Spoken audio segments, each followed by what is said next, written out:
Greetings and once again, welcome to I've Got Your Six from CopBLue.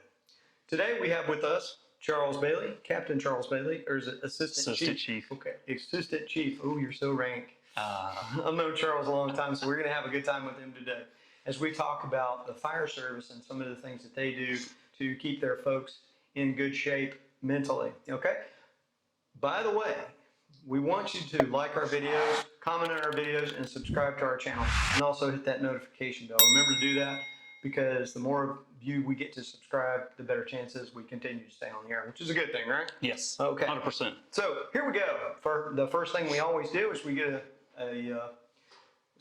we get a saying from Marcus Aurelius. I have sometimes my mind blows up too. Life is but what you deem it, from Marcus Aurelius. I will let you derive from that what you will as the video goes forward. So first of all, and you're not a politician, because usually what I normally say when I get people in here that are running for offices is that my favorite part-time gig is to torment politicians. Oh. But since you're not one, no, and we know you're not one, we're going to do something a little bit different with this today. So I'm not going to get to torment you. So first of all, I guess is tell us about yourself.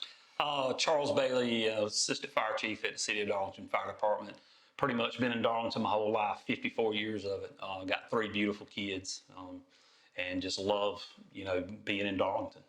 That's kind of amazing because you don't look a day over 74. I'm just saying. I mean, you're wearing your age well, pretty much. Okay. I mean, for the most part. You sure? I'll let you have that. You're sure you're only 54? That's all. Okay. 54. All right. Well, okay. He's got jokes.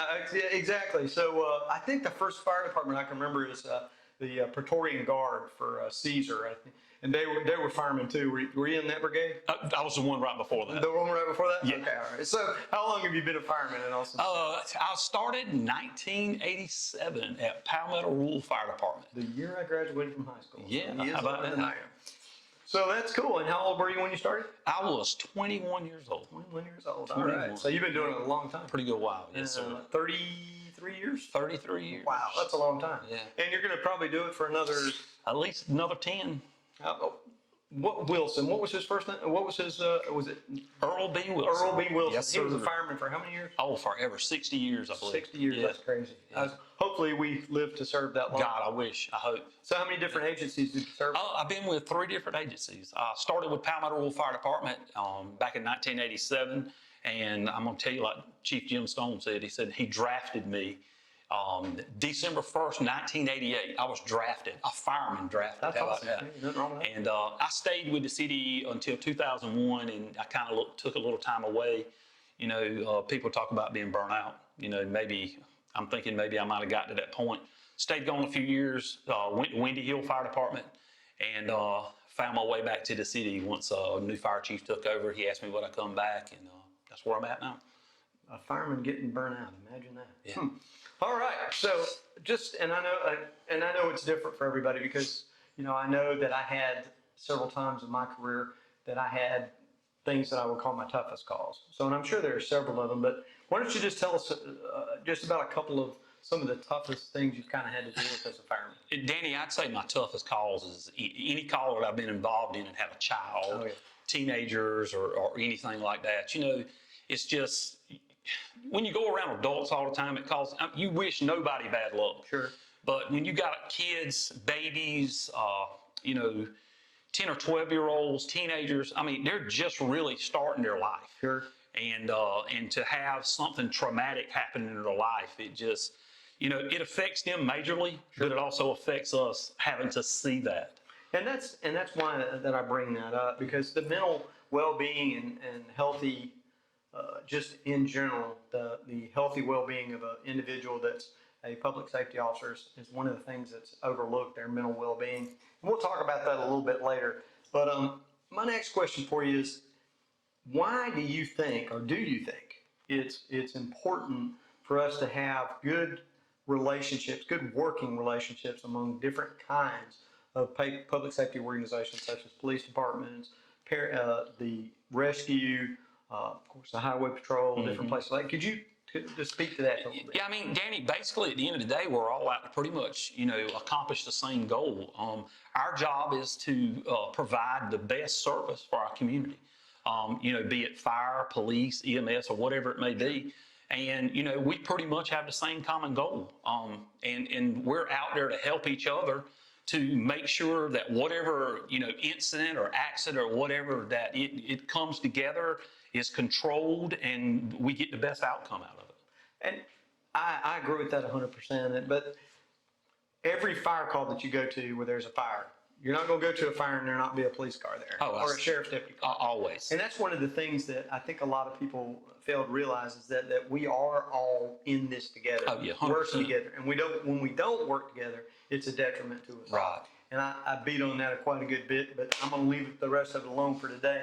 So how, after so much death, trauma, sadness, craziness, have you been able to continue to maintain the healthy and obviously upbeat attitude? You know, Danny, we go to our highest highs and our lowest lows. And, you know, I started bass fishing years ago. And not only did you start bass fishing, you're a professional fisherman. How about that? You're a pro fisherman. Well, that's what they say. I had a pro baseball player, now I got a pro fisherman. That's pretty cool. Well, first and foremost, you got to learn how to catch fish. If you don't catch fish. Did you get drafted to do that too? Nah. Okay. It sounded good. No, I thought so. That's just when I get out there on the water and I'm fishing, dude, I'm out there. My mind's clean. I'm in God's world, his atmosphere, everything he created is right out there, and it just cleanses me to be able to do the things I do in the fire service. That's just my way to get away from the hustle and bustle of every day of seeing all the negativity at work.